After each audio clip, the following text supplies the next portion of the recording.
সরল অঙ্ক দেখতে কঠিন কিন্তু আসলে সে খুবই সহজ, এই জন্যই নাম হয়েছে সরল।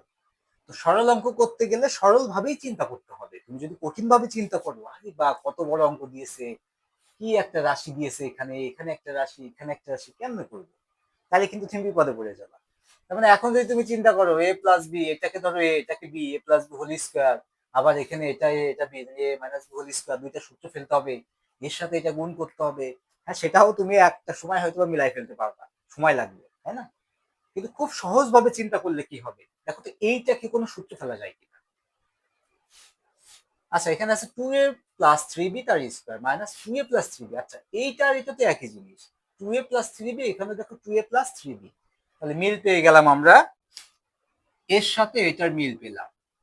আবার দেখো এখানে আছে থ্রি বি মাইনাস এ, আবার এখানে থ্রি বি মাইনাস এ তার স্কোয়ার, এইটার সাথে এটা মিল আছে, তাই না? ওকে, এই যে মিল মিল রাশিগুলোকে আমরা যদি একটা আলাদা নাম দিই, ধরো এই রাশিটা যেহেতু একই রাশি, একে আমরা এ নাম দিলাম, আর এই দুটা রাশি একই রাশি, একে নাম দিলাম বি।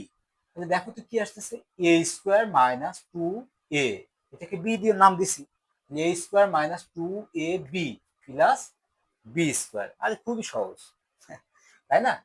শুধু জাস্ট সহজভাবে চিন্তা করা।